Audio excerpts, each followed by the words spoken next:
ये कहानी मुझे भेजी है राहुल ने, जो कि आगरा यूपी से रहने वाले हैं। राहुल बताते हैं कि सचिन भाई, मैं और मेरा दोस्त अमित, हम बहुत दिन से प्लान कर रहे थे कि हम नैनीताल जाएं, वहाँ कैंची धाम जाके हम नीम करौली बाबा के दर्शन करें और वहीं से थोड़ी आगे मुक्तेश्वर धाम, वहाँ पे हम भोले बाबा के दर्शन करें। और हमारा बहुत दिन से मन था कि थोड़ा बहुत हम बाइक लेके पहाड़ों में घूमने जाएं, लेकिन कभी कुछ होता है लाइफ में, कभी कुछ होता है, तो हमारा प्लान बनते बनते हमेशा रह जाता था। लेकिन एक टाइम हम प्लान करते हैं, ये जो बात है वो है 2020 की जनवरी, ठंड के महीने की। मैं प्लान करता हूँ कि मुझे जाना है। मैंने अमित को कॉल की तो अमित भी मान जाता है। अब यहाँ पे बशर्त ये थी कि अमित की फैमिली उसको वहाँ जाने से मना कर देती है, बोलती है बेटा ठंड का महीना है और वहाँ भी बहुत ज़्यादा ठंड होगी, तो ऐसा करो अभी मत जाओ, गर्मियों में चले जाना। लेकिन मेरा और अमित का बहुत इतना मन था कि भाई बाद में तो बात ही रह जाती है, फिर कोई कहीं जा नहीं पाता है। जो बात है अभी है, हम अभी चलते हैं और नीम करौली बाबा के दर्शन करते हैं कैंची धाम जाके, फिर वहाँ से मुक्तेश्वर चलेंगे। तो मैं अपनी बाइक अपाचे लेके अमित के घर जाता हूँ, अमित के मम्मी पापा से बात करता हूँ, उनको समझाता हूँ, फिर वो मान जाते हैं। तो मैं और अमित अपनी बाइक लेके निकल जाते हैं नैनीताल के लिए। अब यहाँ से होता है स्टोरी का प्लॉट शुरू। सचिन भाई, जो भी था जैसा भी था, मैं अपनी एक एक चीज़ जो मैंने वहाँ पे एक्सपीरियंस की है वो सारी चीज़ें आपके साथ शेयर करूँगा, और आप मेरी इस कहानी को लोगों तक पहुँचाओ और अच्छे से बताओ कि कभी भी जब घर वाले मना करें तो घर वालों की बात माननी चाहिए, और कहीं भी घर वालों के बिना इजाज़त के कभी कहीं मत जाओ, क्योंकि घर वाले कहते हैं तो वो हमेशा सही कहते हैं, हमारी भलाई के लिए कहते हैं। अब मैं इस कहानी को लेके चल रहा हूँ सीधा स्टोरी पे, जहाँ से राहुल और अमित उनकी बाइक लेके अपाचे निकलते हैं उसके घर से, और क्या क्या होता है उसके साथ मैं बताऊँगा अपनी आवाज़ में। बने रहो मेरे साथ। और अब मैं राहुल का नाम लूँगा नहीं, मैं और मेरा दोस्त ऐसे करके नरेट करूँगा इस कहानी को। बने रहना मेरे साथ। हम निकल पड़े थे अपनी बाइक लेके सीधा नैनीताल के लिए। 1 घंटा हमने शायद बाइक राइड की होगी। 1 घंटे बाद हम पहुंचते हैं मथुरा। मथुरा पहुंचते ही अमित कहता है कि राहुल, यहाँ पे ना रुकते हैं थोड़ी देर, और थोड़ा ना मेरा सिगरेट का मन कर रहा है, यहाँ पे ना ऐसा करते हैं सिगरेट पीते हैं। तो मैंने भी अमित को बोला कि चल ठीक है, लेके आ, 2 एडवांस लेके आ और दोनों लोग सिगरेट पीते हैं। तो अमित जाके एडवांस लेके आता है और मैं और अमित दोनों सिगरेट पीते हैं, और वहाँ से सीधा निकलते हैं हम नैनीताल के लिए। हमने अपने मोबाइल में लगा लिया था मैप, और वहाँ से सीधे मैप दिखा रहा था अलीगढ़ होते हुए। तो ऐसे ही हम जा रहे थे, बात करते करते अलीगढ़ पहुँच गए। कभी वो मेरे ऊपर जोक पास कर रहा था अमित, कभी मैं अमित के ऊपर जोक पास कर रहा था, और हम एक दूसरे से बात कर रहे थे कि यार कितने दिन से हम प्लान कर रहे थे कैंची धाम नीम करौली बाबा के दर्शन करने का, और फाइनली आज वो दिन आ चुका है। हम घर से आ चुके हैं, घर वाले भी मान गए, और यही बात करते करते कब रात हो गई हमें पता ही नहीं चला। वो कहता हूँ कि अमित यार रात तो हो चुकी है, ऐसा करते हैं कहीं पर रुक के ना चाय और सिगरेट फिर एक और बार ली जाए। तो शायद हम पहुँच चुके थे लाल कुआं। वहाँ पे मैंने और अमित ने दोनों ने एक टी स्टॉल देखा। वहाँ हमारे जैसे और भी राइडर थे जो कि अपनी बाइक से कहीं दूर दूर जाते हैं और पूरे इंडिया में घूमते हैं। तो वहाँ भी हमने उनसे थोड़ा उनका एक्सपीरियंस पूछा, तो सबका एक्सपीरियंस बहुत ही अच्छा था। बट ये मेरा और अमित का पहला एक्सपीरियंस था, तो हमें लगा हमारा भी शायद बहुत अच्छा होगा, लेकिन जो गलती हम आगे करने वाले थे ना, वो हमारी ज़िंदगी की सबसे बड़ी गलती होने वाली थी। अब हम टी स्टॉल पर रुकते हैं, हमने चाय ली, सिगरेट ली। चाय और सिगरेट पीते ही हम वहाँ से सीधे चल देते हैं। आपको पता है कि जनवरी के टाइम में इतना कोहरा होता है, और वो भी उत्तराखंड में तो बहुत ही कोहरा होता है। तो सीधा हम बाइक बड़ी स्लोली लेके जा रहे थे, और एक दूसरे से बात करते जा रहे थे कि हमें कैसे कैसे पहुँचना है, धीरे धीरे चलना है। इतने दिन से हम इस चीज़ का प्लान कर रहे थे, आज ये चीज़ हुई है तो बड़े अच्छे से होनी चाहिए। ऐसा नहीं कि हम बाइक तेज़ चलाएं, कोहरे में कभी कोई जानवर आगे से आ जाए तो बाइक का एक्सीडेंट हो जाए। ऐसी बात करते करते हम दोनों जा रहे थे, और फिर वो होता है जो मैंने और अमित ने सोचा ही नहीं था।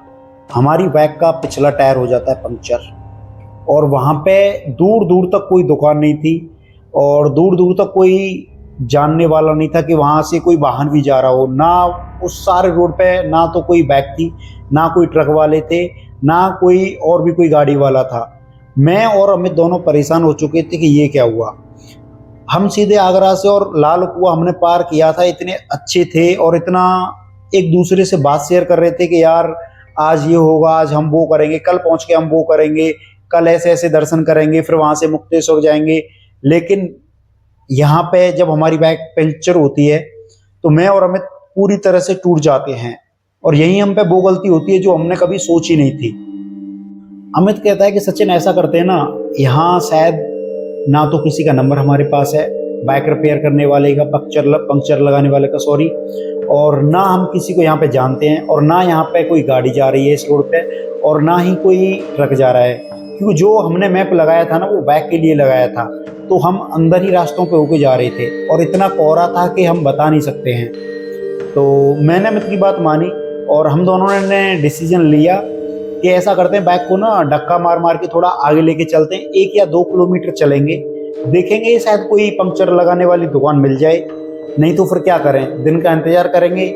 और फिर मैं और अमित दोनों बाइक को लेके चल दिए। मैं और अमित दोनों बाइक को धक्का लगा रहे थे। बाइक को धक्का लगाते लगाते कब 2-3 घंटे और निकल गए मुझे और अमित को पता ही नहीं चला। और एक टाइम ऐसा आता है कि वहाँ एक ही बहुत ही ना पुरानी हवेली सी थी जो हमें क्लियर दिखाई दे रही थी कोहरे से, क्योंकि हम रोड के ना बहुत ही साइड में चल रहे थे, और वो जो हवेली थी उसका गेट बिल्कुल रोड से चिपका हुआ था, लेकिन हवेली में कोई था नहीं, ना लाइट थी ना कुछ था, और बहुत ही पुराना गेट था उसका। तो अमित कहता है सचिन ऐसा करते हैं भाई, सुबह तक ना हम इस हवेली में वेट कर लेते हैं। तो मैं तो हमेशा से ही मरून फाइल्स, अक्षय वशिष्ठ इसकी स्टोरी देखा करता था, तो मैंने उसको मना किया कि भाई हमें पता ही नहीं है इस हवेली के बारे में, तो हम इस हवेली में नहीं रुकेंगे। लेकिन अमित ने जिद की और मैं भी थक चुका था, तो दोनों का डिसीजन था, तो हम चल दिए अपनी गलती करने के लिए, जो कि हमारी ज़िंदगी की सबसे बड़ी गलती होने वाली थी। तो मेरा और अमित का सीधा डिसीजन जो था, हमने बाइक को किया उस हवेली के बाहर खड़ा, और अमित ने हवेली का गेट खोला। और मैं सच बता रहा हूँ, इतना पुराना गेट था और इतनी आवाज़ आ रही थी उस गेट से, जो आती ना गेट खोलने के बाद चर चर वो वाली। तो हवेली के जैसे ही अंदर हम गेट खोल के घुसे तो वहाँ पे इतना अंधेरा था और कोहरे का तो नाम और निशान नहीं था, क्योंकि कोहरा सिर्फ रोड पे था। हम जैसे ही हवेली में घुसे वहाँ बिल्कुल भी कोहरा नहीं था और इतनी ठंडी जगह थी। तो अमित कहता है कहीं यार ऐसा तो नहीं है यहाँ पे कोई भूत फूत हो, चुड़ैल हो, डायन हो। और मैंने उसको क्लियर मना कर दिया, भाई ऐसा मजाक मत कर, क्योंकि हम वैसे घर से बहुत दूर हैं और हमारे साथ ये मुसीबत लग चुकी है। तो अमित थोड़ा ना मजाकिया किस्म का इंसान है, तो वो ऐसे ही मजाक कर रहा था मुझसे। तो हम जैसे ही हवेली के अंदर पहुंचते हैं तो वहाँ पे ना हमें बहुत ही पुराने गद्दे दिखाई देते हैं। तो मैं अमित को कहता हूँ यार चल आज की रात ना यहीं काटते हैं और यहीं लौट जाते हैं। तो हम वहीं लौट गए थे। जैसे ही मैं और अमित वहाँ पे लौटे पुराने गद्दों के ऊपर, अमित ने फिर मजाक स्टार्ट कर दिया। अमित कहता है राहुल देखना वहाँ पे मुझे कुछ दिखाई दे रहा है, देखना वहाँ पे मुझे कुछ दिखाई दे रहा है, राहुल मुझे ना किसी के चलने की आवाज़ आ रही है। तो मैंने ना यार जैसे तैसे अमित को थोड़ा सा डांटा, थोड़ा सीरियस होके कि यार ये मजाक करने का टाइम नहीं, वैसे ही हम इतनी मुसीबत में पड़ चुके हैं और ये हवेली भी बहुत पुरानी है, तो मजाक वजाक भाई बिल्कुल मत कर। सुबह यहाँ से निकलेंगे तो जितना भी तुझे मजाक करना है वो कर लेना। तो मेरी तो कब आंख लग गई मुझे ये पता ही नहीं चला। थोड़ी देर बाद मुझे आती है अमित की आवाज़। अब पता चलेगा आपको एक्चुअल में हमारे साथ होने क्या वाला है। थोड़ी ही देर मेरी आंख लगी होगी तो मुझे आती है अमित की आवाज़ कि सचिन सचिन यहाँ आना, सॉरी राहुल, मैं अपना नाम ले दिया, कि राहुल राहुल यहाँ आना। तो मैं उठा और मैंने उसको सीधा ना गाली देना स्टार्ट कर दिया, जैसे लड़कों में गाली देते हैं ना, वैसे मैंने उसको गाली देना स्टार्ट कर दिया, यार तू ऐसा है वैसा है, यार क्यों मजाक कर रहा है। तो वो मुझे सीरियस होकर कहता है एक बार भाई यहाँ तो आ, मेरे पास तो आ, अंदर हॉल में तो आ। मैं अंदर गया उसकी आवाज़ सुनते ही, तो मुझे लगा ये अब मजाक नहीं है। जैसे ही मैं वहाँ पहुँचा तो अमित कहता है यार देखना मुझे घुंघरुओं की और पायल की आवाज़ आ रही है। अब जैसे ही मैं वहाँ पहुँचा तो वो आवाज़ मुझे भी आ रही थी, बट मैंने उसको बताया नहीं कि आवाज़ वो मुझे भी आ रही है। फिर भी मैंने उसको कुछ भी ना दिखाते हुए उसको 2-3 गाली और दी कि भाई ये मजाक मत कर, क्योंकि डर तो मुझे भी लग रहा था, लेकिन मैं अमित को वो चीज़ दिखाना नहीं चाहता था कि डर मुझे भी लग रहा है। तो मैंने 2-3 गाली अमित को दी और उसको बहुत ही डांटा कि चल यहाँ से सोने चल, ऐसा कुछ भी नहीं है, तेरा वहम है। तो जो डर था ना भाई वो मेरे ऊपर भी हावी हो चुका था, और अमित भी साफ साफ मेरी आंखों में देख सकता था कि राहुल को भी ना पता चल गया है और राहुल को भी घुंघरियों की और वो पायल की आवाज़ आई है। तो अमित मुझसे कहता है कि राहुल तू मुझे झूठ क्यों बोल रहा है, आवाज़ तो तुझे भी आई है ना, आई है ना, तुझे आवाज़ आई है ना। तो मैं अमित को सीधा कहता हूँ कि देख आवाज़ तुझे भी आई है, आवाज़ मुझे भी आई है, लेकिन अब हम यहाँ से कहीं जा भी नहीं सकते क्योंकि बाहर इतना कोहरा है, बाइक हमारी ख़राब हो चुकी है, दूर दूर तक कोई पंक्चर लगाने वाला हमें मिला नहीं है। कैसे भी करते हैं, भगवान का नाम लेते हैं, बजरंगबली का नाम लेते हैं और यहीं पे कैसे भी सो जाते हैं। तो मैंने और अमित ने दोबारा जाके गद्दों पे सोने की कोशिश की, लेकिन अब जो होता है सोच भी नहीं सकते हो आप। अमित कहता है मेरे कान में, राहुल राहुल वो देखना सीढ़ियों पे, वो देखना सीढ़ियों पे कौन है। जैसे ही मैंने भाई सीढ़ियों की तरफ देखा, सीढ़ियों पे एक ही औरत की बिल्कुल काली परछाई, जैसे कि कोई औरत खुद चल के आ रही हो और उसके चलने की आवाज क्लियर आ रही थी, छम छम छम, जैसे कि कोई पायल पहन के लड़की छत से उतर रही हो। और वो सीन देख के मैं और राहुल एक दूसरे के से बिल्कुल चिपक गए, इतनी जोर से चिपके के बीच में से ना भाई हवा भी पास नहीं हो सकती। और अमित एक दूसरे से चिपक ही रहे थे। पता नहीं अमित को क्या होता है भाई, वो ना हॉल में दोबारा उस सीढ़ियों के पास जाता है, उस काले साये के पास, और मैं अमित को आवाज लगा रहा हूँ, अमित अमित अमित। पर पता नहीं अमित को ऐसा क्या हुआ कि अमित ने मेरी बिल्कुल भी बात नहीं सुनी। और वो तो मेरा दोस्त था, तो मुझे भी उसके पीछे जाना पड़ा। जैसे तैसे मैंने उसको बोला अमित अमित। जैसे मैंने अमित की तरफ पलट के देखा, सॉरी अमित ने मेरी तरफ पलट के देखा, तो उसकी आंखें ना बिल्कुल सफ़ेद हो चुकी थी, जैसे कि उसको किसी ने अपने बस में कर लिया हो। और ये मेरे लिए इतना डरावना सीन था कि मैं इसको इसके घर वालों से सॉरी इसके माँ बाप को इतना मनाया है मैंने, और इस ट्रिप के लिए नैनीताल जाने के लिए मैंने इसके घर वालों को मनाया है और मैंने ही इसको इतना फोर्स किया था। शायद मैं यहाँ पे आता ही ना तो ऐसा नहीं होता। और मेरे मन में बहुत ही ना बुरे बुरे ख्याल चल रहे थे कि शायद आज मैं और अमित बच पाएंगे कि नहीं। मैं फिर भी यही सोच रहा था एक बार मैं मर जाऊं लेकिन अमित बच जाना चाहिए, क्योंकि वो अपनी फैमिली में अकेला था, बूढ़े माँ बाप थे, उसके घर में कोई और नहीं था। तो जैसे मैंने अमित की आंखों को देखा कि सफ़ेद हो रखी हैं, तो मैंने ज़बरदस्ती उसका हाथ पकड़ा और हनुमान चालीसा पढ़ी और उसको सीधे हवेली के बाहर लेके मैं उसको चला गया। और मैं उसको खींचता हुआ जा रहा हूँ, लेकिन वो हवेली की तरफ फिर भी जा रहा था, खींच रहा था, और अमित बार बार वो सीढ़ियों पे जा रहा था जहाँ पे वो काला साया मुझे और अमित को दिखा था।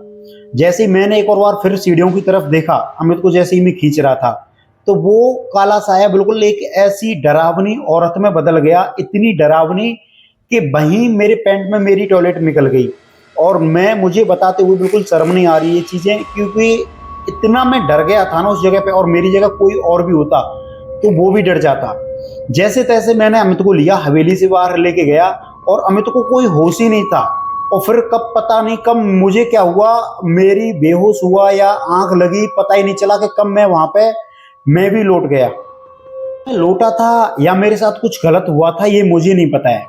अब सीधी मेरी और अमित की आंखें खुलती हैं सुबह, और जैसे ही मेरी आंखें खुली तो मैंने देखा मेरे चारों तरफ कुछ गांव वाले मुझे और अमित को घेरे खड़े हुए हैं।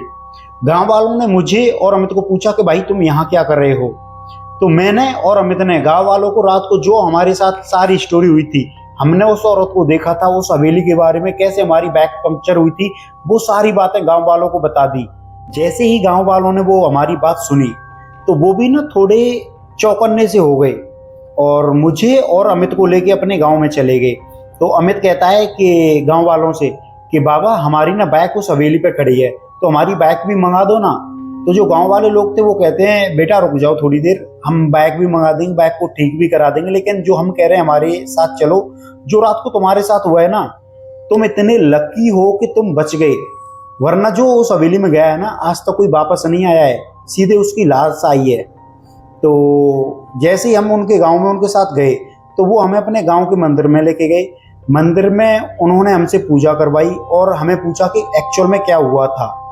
तो मैंने और अमित ने सारी चीज़ें बता दी कि एक्चुअल में हमारे साथ क्या क्या हुआ था रात को, और उस जो चुड़ैल थी या जो लेडीज़ थी हमने उसको देखा था, उसके घुंघरूओं की आवाज़ हमने सुनी थी, वो सारी चीज़ें जो भी हमारा एक्सपीरियंस था हमने सारी चीज़ें वहाँ पे बता दी। तो मंदिर का पुजारी कहता है बेटा तुम बहुत लकी हो जो तुम वहाँ से बचाए। तो गांव का जो सरपंच था उन्होंने कुछ लोग भेज के हमारी वहाँ से बाइक मंगाई और हमसे कहा कि भाई आगे ना ऐसी कोई गलती मत करना।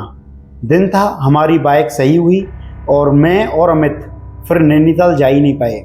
सीधा हम आगरा के लिए वहाँ से चल दिए। फिर हम वहाँ से अपने घर पहुँचे। जैसे हम घर पहुँचे तो मैंने अमित के घर से ये सारी बातें बता दी और अमित की तबीयत बहुत ही ख़राब हो चुकी थी। तो अमित के घर वाले और मैं हम करते हैं 4 व्हीलर गाड़ी हायर और हम पहुँचते हैं एक तांत्रिक के पास। तांत्रिक के पास पहुँचते ही सीधी सीधी जो तांत्रिक हमें बात बताता है वो सुन के ना भाई मेरे रोंगटे खड़े हो गए। वो कहता है वो जिस हवेली में तुम लोग गए थे ना उस हवेली में एक लड़की की जलकर मौत हुई थी। तो उस हवेली में जो भी लोग रहते थे, जो लड़की की फैमिली रहती थी, वो सारे वहाँ से चले गए। और क्योंकि वो लड़की किसी को भी उस हवेली में रहने नहीं देती, उसके बाद भी उसमें बहुत सारी मौतें हुई हैं। तुम बच गई क्योंकि जो अमित के पितृ थे, जो हमारे दादी दादा के भी दादी दादा होते हैं, उनको हम पितृ कहते हैं, वो हमारी देवदूत बन के रक्षा करते हैं, एंजल जिसे हम बोलते हैं। उनकी बदौलत हम वहाँ से बच के आए। और ये चीज़ मैं सबको बताना चाहूँगा कि भाई कभी भी ऐसे जाओ ना रात को, पहले तो घर वालों की बात मानो, रात में कभी भी बाइक राइड मत करो, दिन में जाओ, कोई अच्छा सा स्टे लो, उसमें रुको, किसी भी पुरानी जगह पे मत जाओ। वो जो हमारे साथ वहाँ पे हुआ था ना वो मैं आज तक नहीं भूल पाया हूँ। और जो स्टोरी मैं अब लिख के आपके पास भेज रहा हूँ ना वो भी उस टाइम पे, इस टाइम पे मैं इतना डरा हुआ हूँ, वो सारी चीज़ें मेरे माइंड में अपने आप आ गई। और जो औरत थी वो भी आ गई, और जो अमित की आंखें मैंने सफ़ेद देखी थी वो भी सारी चीज़ें मेरी अपने आप ही आंखों के सामने आ गई। तो मेरी रिक्वेस्ट है सबको बता देना कि कोई भी कभी भी रात को ऐसे कभी ट्रैवल ना करे, ट्रैवल भी करे तो ग्रुप में करे और ऐसी पुरानी जगहों पे जाने से बचे। तो यही थी भाई कहानी आज की अमित और राहुल की। जैसा कि उन्होंने बताया, जो मैंने स्टोरी अपनी आवाज़ में नरेट की थी वो यही थी। इस स्टोरी के बारे में अमित ने और राहुल ने मुझे आखिरकार एक और चीज़ फ़ोन पे बताई थी, वो ये थी कि जो वो बचे थे वो अपने पितर की वजह से ही बचे थे। और ये कहानी का सीधा मतलब ये आप तक पहुंचाने का कि जो गलती अमित ने और राहुल ने की है भाई वो आप कभी भी मत करना। अगर आपको ये कहानी बिल्कुल थोड़ी सी भी अच्छी लगी है तो इस वीडियो को लाइक करना, वीडियो को अपने दोस्तों के साथ ज़्यादा से ज़्यादा शेयर करना और प्लीज़ मेरे चैनल को सब्सक्राइब करना। जय श्री राम।